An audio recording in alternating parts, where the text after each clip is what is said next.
When it comes to the TV show Tiptoe, I'm going to be honest and say there are moments in this show that I truly loved, but then there are also moments that I found conflicted with, but also disappointed by. But let's start with the positives. That being, unlike most UK shows, I truly thought this show did a fantastic job with character development.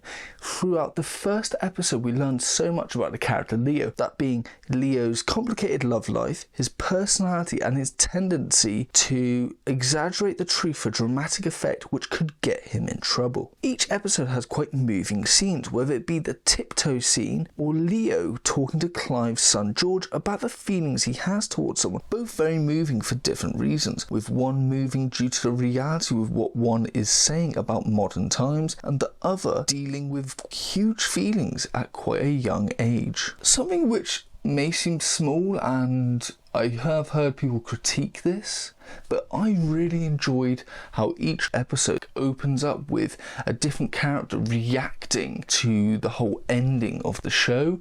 I really enjoyed that, as it adds more tension and really makes you as an audience member want to know what is going to happen at the end and why these characters are in that situation, but mainly also because I'm a huge Breaking Bad fan and it reminded me so heavily of season 2. For me, I really enjoyed the fact they set up the tension between the neighbours at such an early start of the show, as whilst they lived together for some time, they're not on the friendliest of terms, whether it be Clive's reluctance to allow him in the house with the state he's in, but then disallowing him to stay without him there as he has a teenage son. But also Clive invades his personal space, especially early in the morning, by going into his house to put in a spare key device, just so that this situation never happens again, which may seem like kindness, but also could be him making sure he never has to be in the same situation with him again, and they can go back to their normal relationship of just neighbours. I really enjoyed how they kind of make you feel a bit of sympathy towards Clive, when in episode 3 we learned that his life is not the greatest. He is struggling for work, he hasn't got the greatest relationship with his wife, and not only that, but his kids don't even respect him. And you do feel some sadness to it until you realise that it is his racist beliefs and his attitudes and stupid decisions are what got him into these situations. And I love how they play with the audience to make them have sympathy for a certain character, only to change that.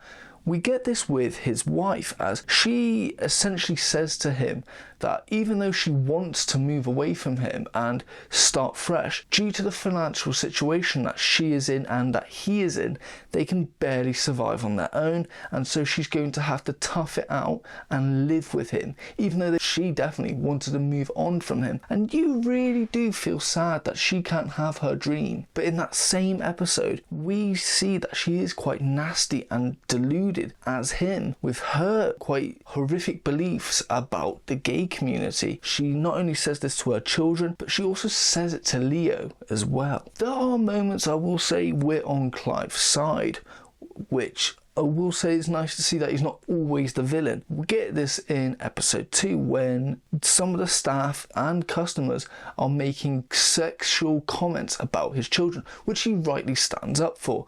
And the employee, of all people, plays victim and, if anything, makes the situation worse. And what I like is, in any given part of the world, we would all be on Clive's side, as no one should make horrific jokes and sexualising children, of all things.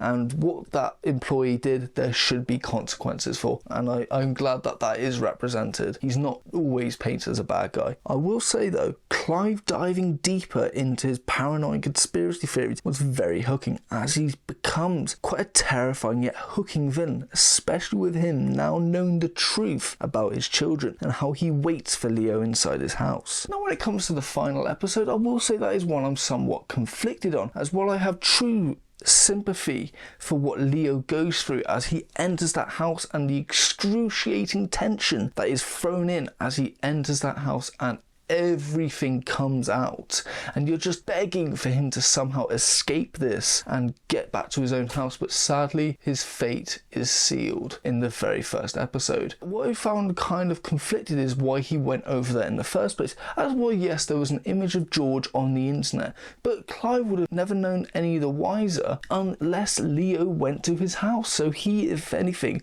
caused the situation to become bigger than it was. What was truly sad though is that we see through text that not everyone got a life sentence, which is truly sad as they all committed in a hate crime, a horrific one at that. And what's even more sad is that we learn about George's life and what essentially was one beautiful night for him to discover himself and learn and love what he is in sexuality, only to be ripped away the next day. And what's even more sad is you realise that this may have happened to so many other people in real life. Now, when it comes to criticisms, I would say it's more surrounded within the first episode than anything else. For example, there's a particular scene which I just found very unrealistic. It came off of a bit more like Americanized, if you know what I mean. And that is, we see the character Z explaining her living situation, and the gang decide to help her by moving her out of this place. Sadly, the people who she's terrified of are actually there, and we see Judy confront them with a rifle. Now, weapons in the UK aren't uncommon, but what she pulls out is something out of Call of Duty, and it just made me go, what is this? It just felt so unrealistic and not British in the slightest. The next critique I have is towards the wanking debacle in the end of the first episode. From a plot device, this worked very well as you learn about both Saul and George, but it was unnecessarily graphic in my eyes personally. And afterwards, after climaxing, both Leo and George go on a dating app, which I found a bit baffling personally, as after yanking it, why would you go out looking for sex? But oh well. And then my final critique is about Clive and his character development, as I think in the first two episodes they don't really dive into the fact that he is being radicalised by online. It's only until episode 3 you really start to hear it a bit more, and the type of comments and belief systems that he has. And I think they could have dived a bit deeper, showing him really watching some online content and getting radicalised by this instead of just the off comment he makes. Overall, this is a show which I will say I nearly stopped after the first episode, but after watching episode 2, I was immediately hooked by the twists that we get, as well as the great character development. Is this show good? I'm going to be honest and say it's very good. Rating wise, I'm going to give it a 7 out of 10. Now, would I rewatch it? I'm going to be genuinely honest and say no.